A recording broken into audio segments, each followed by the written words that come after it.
ಶ್ರೀ ಗುರುಭ್ಯೋ ನಮಃ. ಭಾಗವತದ 3ನೇ ಸ್ಕಂಧದ ಶ್ರವಣ ನಡೆದಿದೆ. ಅದರಲ್ಲಿ 3ನೇ ಅಧ್ಯಾಯ ನಡೆದಿದೆ. ಆ 3ನೇ ಅಧ್ಯಾಯ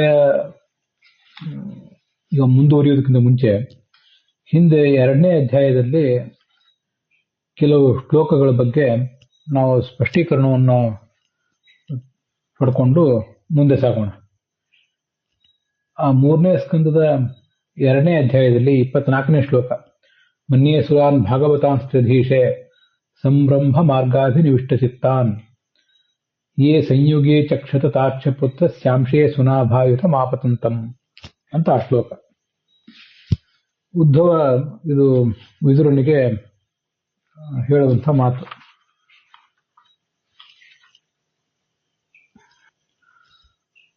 ರಾಕ್ಷಸ ಕುಲದಲ್ಲಿ ಹುಟ್ಟಿ ಅಸುರಾವೇಶದಿಂದ ಮೊದಲು ಭಗವಂತನನ್ನು ದ್ವೇಷಿಸಿದರೂ ಕೂಡ ಆತನ ಜೊತೆ ಯುದ್ಧ ಮಾಡುವ ಪ್ರಸಂಗ ಬಂದಾಗ ಈ ಬಲಿ ಮೊದಲಾದವರು ಗರುಡಾರೂಢನಾಗಿ ಚಕ್ರ ಮೊದಲಾದ ಆಯುಧಗಳನ್ನು ಹಿಡಿದು ಆತ ಬಂದಾಗ ಆತನನ್ನು ನೋಡಿದವರು ಅಸುರರು ಅಂತಾನೆ, ಅಂಥ ಅಸುರರೇನಿದ್ದಾರೆ ಅವರನ್ನೆಲ್ಲ ನಾನು ಭಗವದ್ಭಕ್ತ ಅಂತಾನೆ ತಿಳಿತೇನೆ, ಭಗವಂತನ ಭಕ್ತರವರು, ಹೀಗೆ ನಾನು ಭಾವಿಸ್ತೇನೆ ಅಂತ ವಿದುರ ಕೇಳ್ತಾ ಇದ್ದಾಗ ಅವನಿಗೆ ಉದ್ಧವ ಹೇಳಿದ ಮಾತಿದ್ರು. ಸಂಭ್ರಮ ಅಂದ್ರೆ ಕ್ರೋಧ, ದ್ವೇಷ ಮೊದಲಾದದ್ದು. ಉಳಿದು ಬೇರೆ ವ್ಯಾಖ್ಯಾನಕಾರರೆಲ್ಲ ವ್ಯಾಖ್ಯಾನ ಮಾಡುವಂತೆ, ಆಚಾರ್ಯರ ಸಿದ್ಧಾಂತದ ಸ್ಪರ್ಶ ಇಲ್ಲದೇ ಇರುವಂಥ ಬೇರೆ ವ್ಯಾಖ್ಯಾನಕಾರರು ವ್ಯಾಖ್ಯಾನ ಮಾಡುವಂತೆ ಆ ಸಂಭ್ರಮ ಮಾರ್ಗ, ದ್ವೇಷ ಮಾರ್ಗ, ಕ್ರೋಧ ಮಾರ್ಗ, ಅದರಲ್ಲಿಯೇ ಯಾರ ಮನಸ್ಸು ಅಭಿನವಿಷ್ಟವಾಗಿದೆಯೋ, ಬೇರು ಬಿಟ್ಟಿದೆಯೋ ಅಂಥ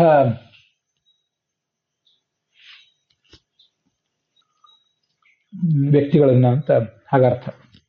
ನಮ್ಮ ಸಿದ್ಧಾಂತದಲ್ಲಿ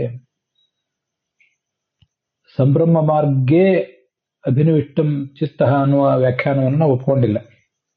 ಸಂಭ್ರಮ ಮಾರ್ಗ ಅಂದ್ರೆ ದ್ವೇಷ ಮಾರ್ಗ, ಅದರಲ್ಲಿಯೇ ಅಭಿನವಿಷ್ಟವಾದದ್ದು, ಬೇರು ಬಿಟ್ಟದ್ದು ಅನ್ನುವ ಸಪ್ತಮಿ ತತ್ಪುರುಷವನ್ನ ನಾವು ಒಪ್ಕೊಂಡಿಲ್ಲ. ಸಂಭ್ರಮ ಮಾರ್ಗೇಣ ಆರಂಭದಲ್ಲಿ ಸಂಭ್ರಮವನ್ನ ಅಂದ್ರೆ ಕ್ರೋಧ ದ್ವೇಷವನ್ನು ಮಾಡಿದ್ರೂ ಕೂಡ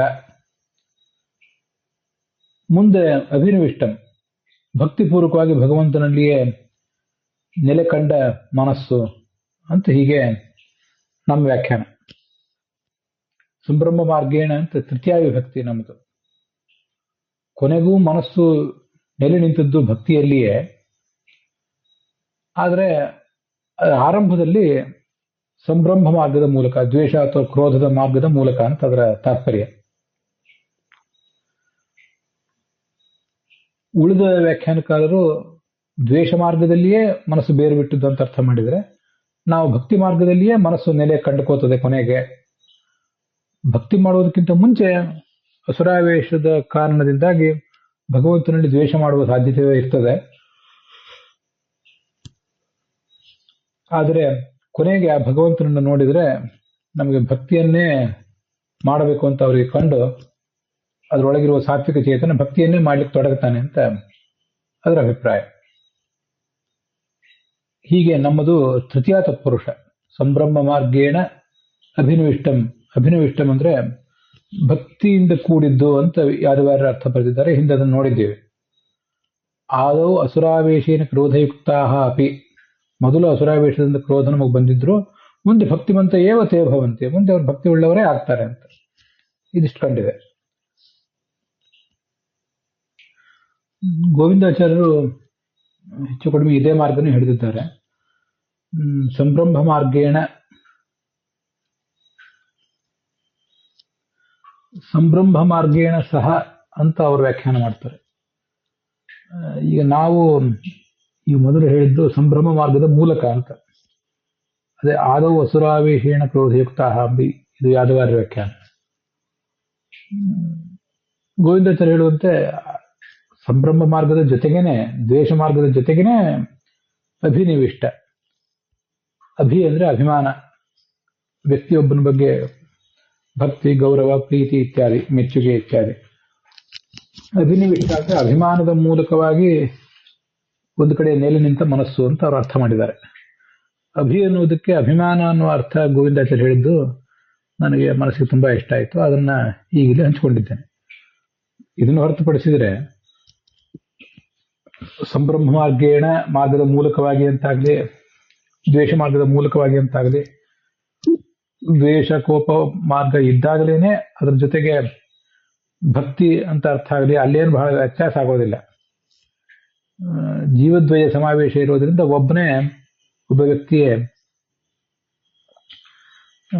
ದ್ವೇಷವನ್ನು ಮಾಡ್ತಾನೆ, ದ್ವೇಷದ ಜೊತೆಗೆ ಪ್ರೀತಿಯನ್ನು ಮಾಡ್ತಾನೆ.